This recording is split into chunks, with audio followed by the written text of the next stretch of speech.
Welcome to Results by Design, UX Insights for Business Leaders, the podcast that dives deep into the world of UX design, strategy, and insights.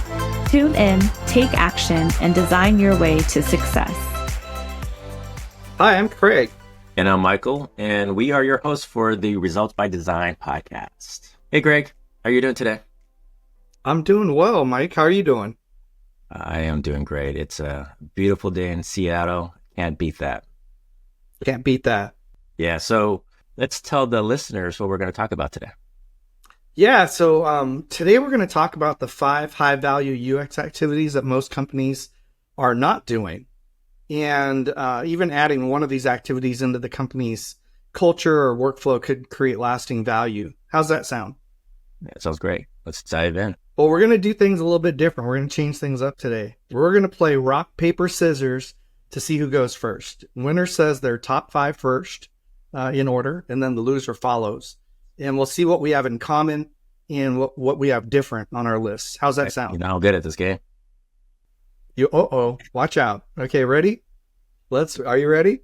Let's do it. Rock, paper, scissors, shoot. Do it again. 2 scissors. Okay.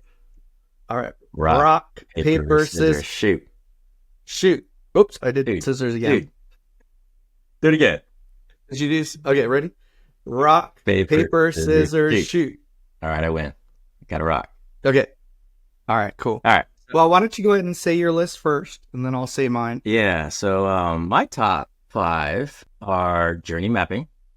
It's got to be number 1, and that would be followed up by customer interviews or user interviews, and I'll couch that one in a little bit, but the other one is prototyping, and then followed by usability testing.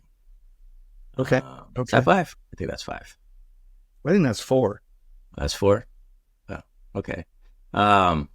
Journey mapping, customer interviews, prototyping, usability testing. And I think benchmarking was my last one. Yes. Okay. Benchmarking. Cool. Sorry. All right, great. Okay, so here's my 5 are UX audit, benchmarking, journey mapping, consumer insights, so the qualitative interviews, and accessibility audit. And so those are my 5. So let's look at, what if we look at the top 3 for each of us, because I think there's some overlap, and we'll kind of dive into each of them. So when I look at the list, journey mapping, both of us had that in our top 3. Customer interviews, you had, and then I had consumer insights a little further in my list, but we'll do that as number 2. Prototyping, we'll say as number 3. And then UX audit, and then benchmarking. So why don't we have you start with journey mapping? Just real quickly for folks that don't know, maybe give a quick definition of that activity, and then why you think it's a high value activity that should be done. Yeah, sure. So let's give a little reminder. So journey mapping is really mapping the step-by-step process that a specific user takes to achieve a goal. So here's an example. I'm a parent, and I'm planning to sign my kids up for summer camp opportunities in the next couple of months. If you're an organization and you offer summer camp opportunities, what would that experience be like for me? So, I'll most likely start at Google, and then I'll find your website, land on your website for, information about the camp. I want to find dates, pricing, etc. At some point, I will make a decision whether I go with you or some other, camp. And when I do, I'll get through a sign-up flow process. So it's really looking at that end-to-end experience, and as I said, just mapping it out. It's really important to capture these steps or interactions with the user, because recording it, allows an organization to see how they're doing at each point in respect to supporting the user's goals. So just to remind everyone, why is this activity such high value? In my mind, it's a great tool at assessing the big picture visually and capturing, again, the end-to-end experience in doing so. it informs what you're doing well, and also not what you're doing well at all, right? By uncovering friction points in that experience. When we've seen misalignment between internal stakeholders, journey mapping has been a really great tool for bringing these stakeholders together through cross-team collaboration and input to build out these maps. Wouldn't you agree with that? Yeah, I agree. And then also kind of riffing on your example of signing up for camps for your kids. Next year, those camps are going to want to see return campers, perhaps. So they may want to journey map all the way through from the purchase, the evaluation and purchase part, signing up, all the way through the delivery of their camp experience to see if there's opportunities there, kind of like a service map, to see if there's opportunities to improve the overall experience that then has people, give them rave reviews and refer friends and all those things that build on the next year, which kind of gets to, down through this whole list. I think I'll talk a little bit more about it later, but kind of doing today, an assessment of today, but then also looking at how to improve the future. So, I think journey mapping is critical. So I agree with you that that's a top high value activity. Kind of a follow-up question on this. How often do you see companies do this activity? I mean, we don't have a preview into, 100% of companies out there, but the ones that we do encounter, how common is it for them to do it on a regular basis? Or do you see one organization within the team or within the company do it more frequently, or, just observations from your perspective? Yeah, it's actually really rare that we see companies do journey maps. And my hunch is that they're not familiar with them and its benefits. It does require skilled personnel with time to actually put them together. And that's, something a lot of organizations don't have. It also requires collaboration across teams. And as we know, there's a lot of silos that persist within organizations. So that makes it very difficult to do. And some other things are, maps require research data to populate, which may not be available. And then executing on a journey map by digging into the opportunities for improvement can also be difficult, right? So that's the identifying opportunities and ideating on those opportunities for improvement. So those require some follow-up research exercises that, again, they just might not have the resources to do that or time. And lastly, just maintaining maps to keep them relevant could also be a chore for folks. Again, it takes time, it takes dedication. But those are some of the things I see. Is there anything that I might have missed? I think about it from the business side of things. And, as a business leader, you're looking at anything that you invest in. You're wanting to see, okay, what's the actionable insight we could take from this? Can we take action on it? How will that impact our top line or bottom line? And I wonder sometimes, this is like the perception of how personas were built out, in the past, that were very heavy lifting, kind of a long process to get to an end state that is just, a profile of your ideal customer, or a persona. And so they have this artifact, but they don't have kind of the recommendations of what to do next. And I wonder if that plays into the bias of not investing in journey maps, because it becomes an artifact instead of a part of a roadmap, if you will. What are your thoughts on that? Yeah, no, I totally agree. Journey maps are, they're not the most common research tools that you would typically hear of. We listed customer interviews and usability testing and stuff like that. And those are, common things that you hear of. The journey maps, quite a little bit more complicated, and even if you look at it, I feel like there's a lot that goes into it.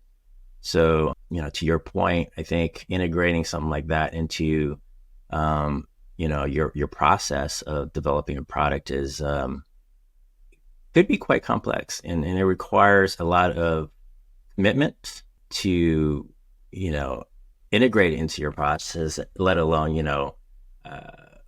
keep feeding it, as we were Mhm. talking about. So it does take a quite a bit of effort to do. Yep. Yeah, the daily care and feeding, making sure Daily that care they and don't feeding. get stale. So, Exactly. but you know what? The type of company that we do see um, working on journey mapping and it's a key part of their process are companies that have a strong CX program, with a CX leader. And that's because, the table stakes or what you need to build out your CX program are the voice of the customer journeys and the personas. And so typically those enterprises that have a CX group may be further down the path of already doing this. So, well, let's jump into the next one because, this is kind of a component, right? It can be of journey mapping, but customer interviews and I'll say consumer insights as well. But why do you think this activity is high value? And then why do you think companies don't do more of it? Yeah. The customer interviews, I think it's interchangeable with user interviews. Really depends on, who you're targeting. But, everyone should know what customer interviews are. And you can argue that this is, probably it shouldn't even be on the list because it's so obvious. But we have seen a handful of situations where, organizations are very reluctant to pull in customers during the research process. And, there are reasons for it. Organizations say they don't want to bother their customers or users because their time is precious, and or they don't want to risk the good relationships that they have with them. Personally, I feel that they haven't developed a relationship with their customers, because if they had, typically the customers that are most loyal to you would be more than willing to provide their input. And, if it meant that they could directly benefit from it. So really, I think it's a matter of developing that relationship over time and putting a really solid program in place so that they understand the clear benefits that they would get if they were participating in it. What are your thoughts there? I mean, have you experienced the same thing? Yeah, I think, again, it depends on the type of business you are, whether it's B2C or B2B.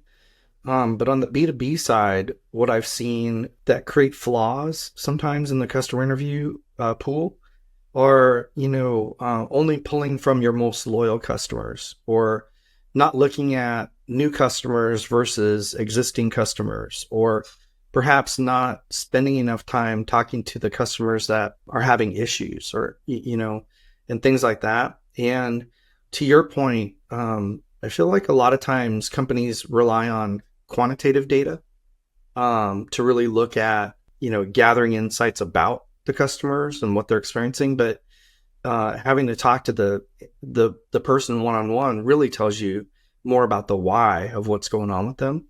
And I think that the other part of customer interviews is being clear about what you're trying to achieve. Are you trying to get directional feedback or validation? What's the sample size really need to be? And I'd argue that smaller tests to answer narrow questions could be, more valuable than doing these larger, more extensive, studies. And a great example of that is a new product manager that we've been working with as a client that is working on a future vision for her company or her line of business.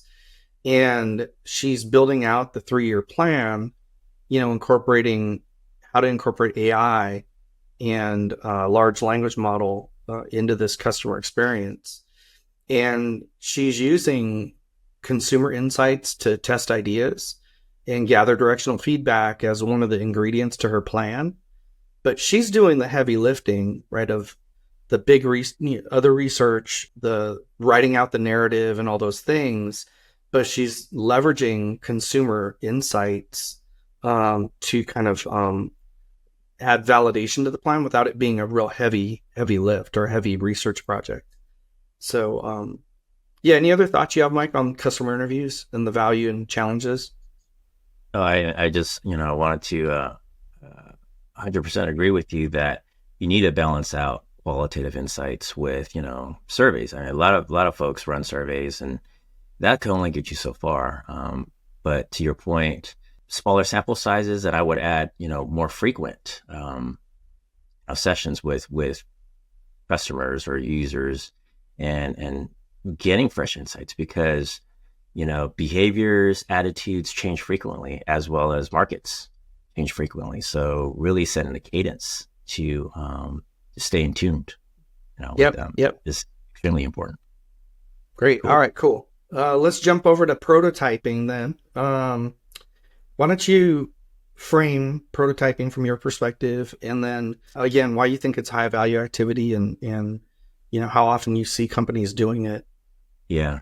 So I had prototyping and usability, I believe, as my third and fourth, and I'm going to kind of put them almost together because I believe they're joined at the hip, honestly. But again, prototyping is when you take a design concept and then essentially simulate that design experience, whether it's an app, a flow, an entire website, before anything is coded up.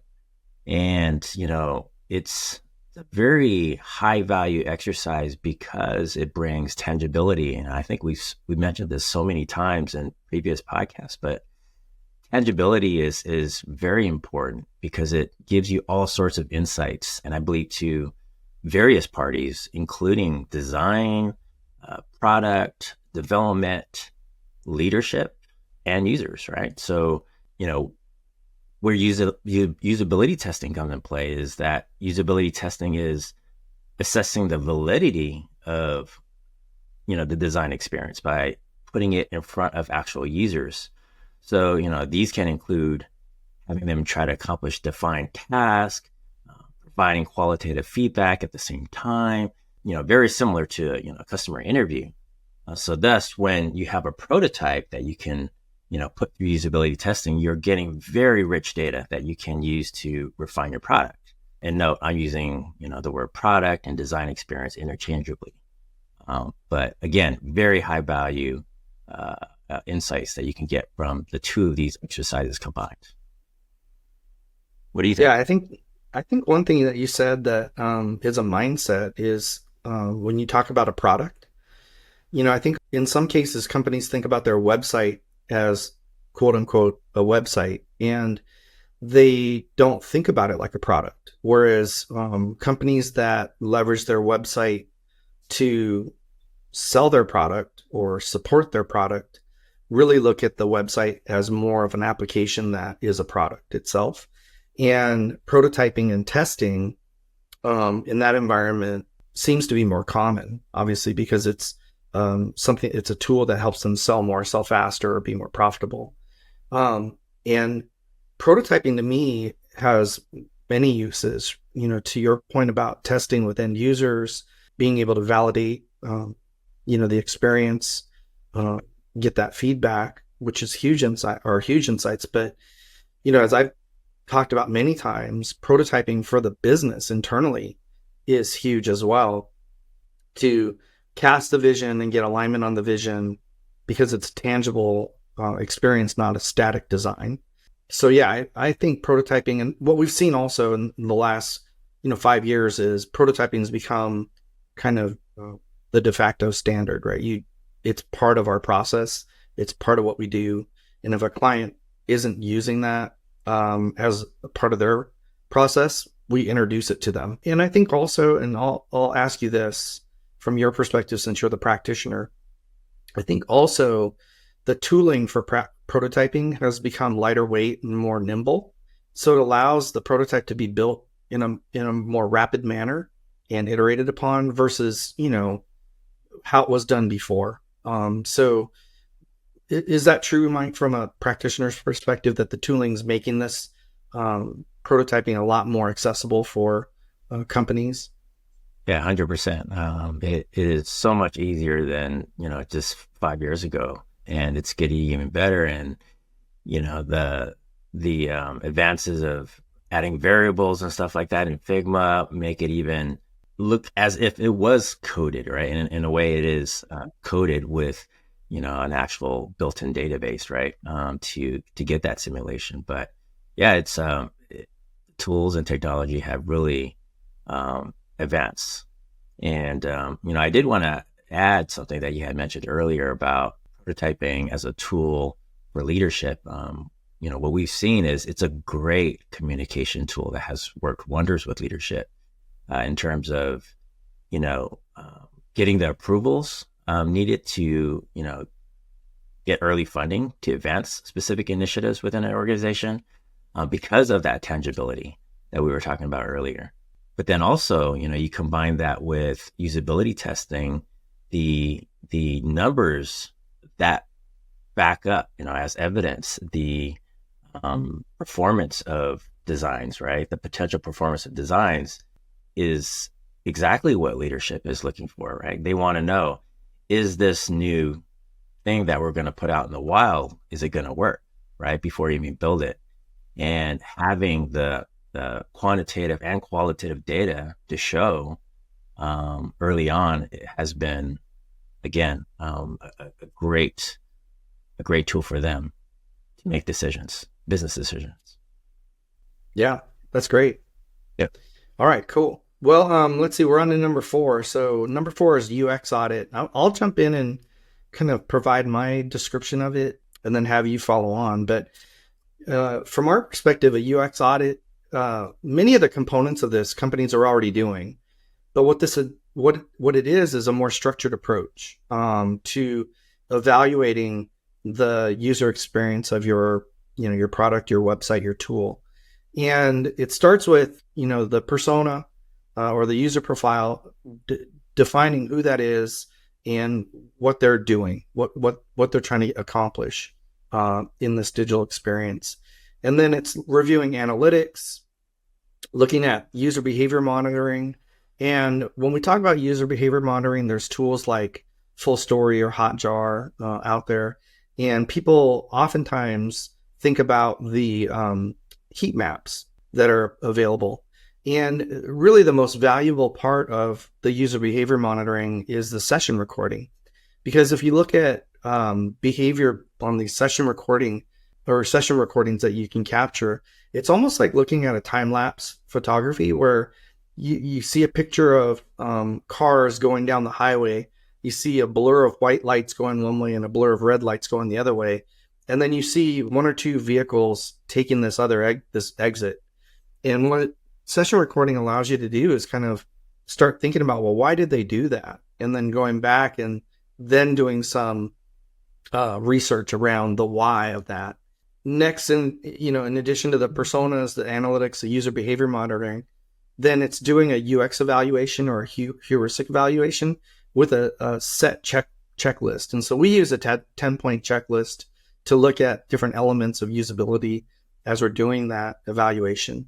And then to Mike's point, it could also include usability testing to triangulate the data and understand the why of that human behavior.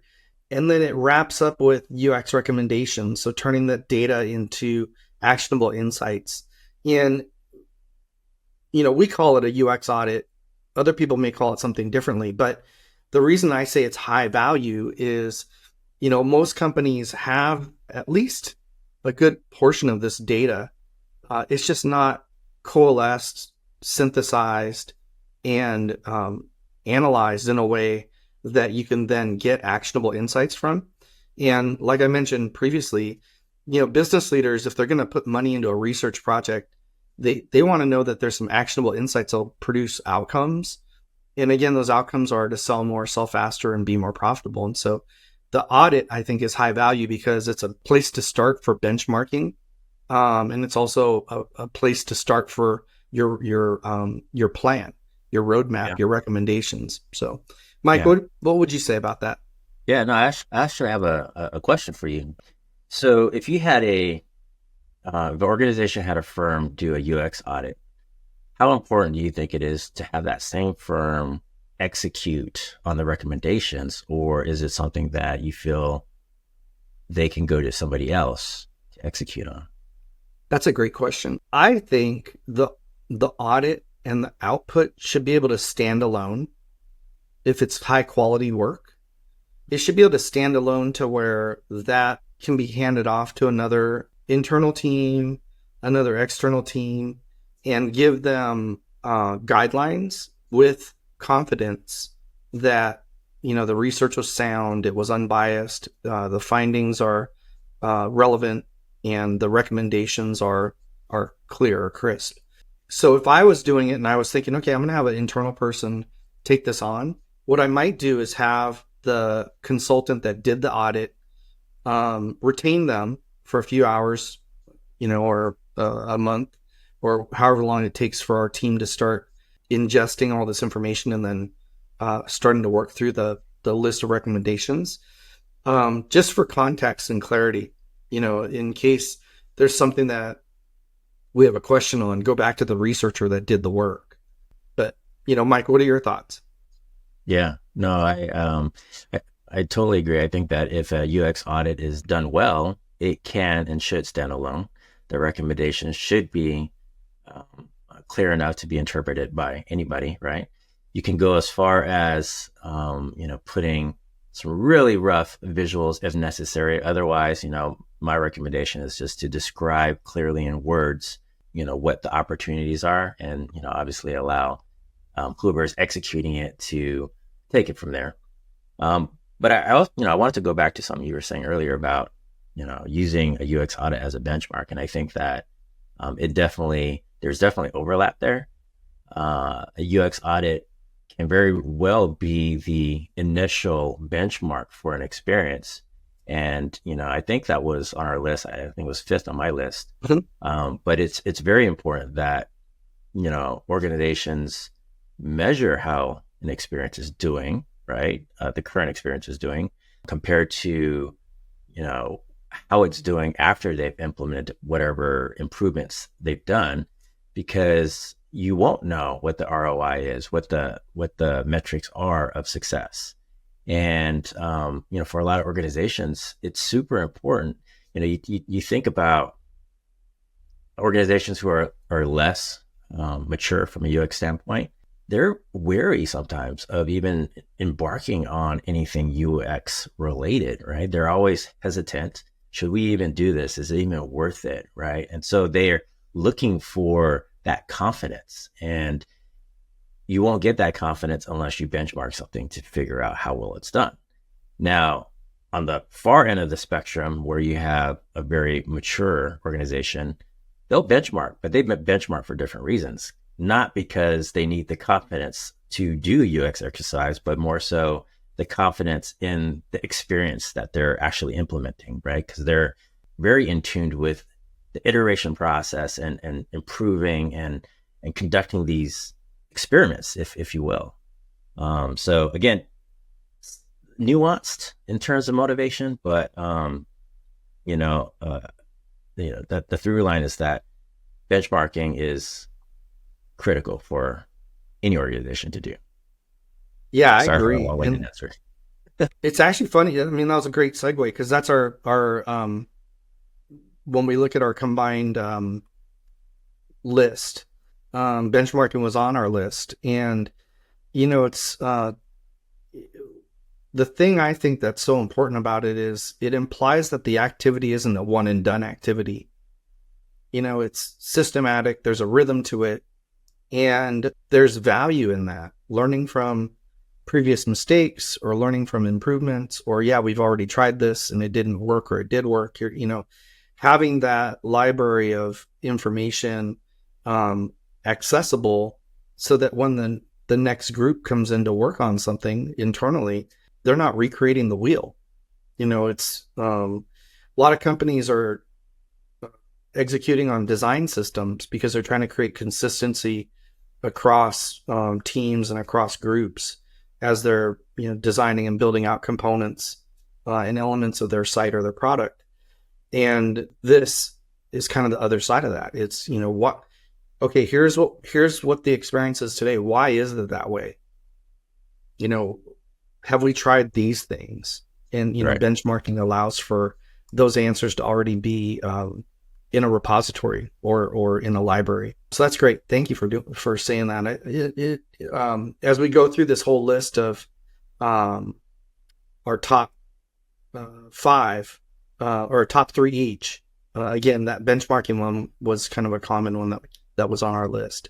So what we've said today, and you've probably heard it from us before, is we think journey mapping, customer interviews, prototyping, UX audit, and benchmarking are the top UX activities that your company should be doing. And, ask yourselves, is this something that we are doing? And if not, why? Yeah, the only thing is, I understand it's very difficult for organizations to do, even one item on this list. We mentioned the different constraints of budget, time, resources, et cetera. But just, like you were saying, Craig, just try to develop a rhythm and do what you can. That's all. That's what I encourage, is do what you can instead of not doing anything, because I think any learnings is better than none. And, the developing of a cadence is important, because the longer you go, there's just going to be bigger question marks. And so you're just going to be farther detached from, your customers and their needs and their expectations. So, again, just get into a rhythm and do what you can. There you go. Good advice. Sage advice from Mike. Get into a rhythm, do what you can, and be nimble. That's what I would say. You don't have to be perfect. You gotta get the thing moving. So, well, that's it for today's episode. Thanks for joining us. Join us again next time as we explore innovative approaches to enhance your products and services, optimize your customer interactions, and ultimately drive success for your organization. Tune in, take action, and design your way to success. We'll see you next time. Thanks for tuning in to Results by Design. If you liked this episode, be sure to like, share, and subscribe to our YouTube channel. We are also playing on all your favorite audio streaming podcast platforms, so stay connected and join us for the next one. Results by Design is brought to you by UpTop. Our mission is to equip business leaders like you with the knowledge and tools needed to leverage UX methods and strategies to achieve tangible business outcomes and create lasting value. Whether you're a seasoned executive or just starting to explore the world of UX, Results by Design is your go-to resource for unlocking the potential of user experience to achieve remarkable results. Tune in, take action, and design your way to success.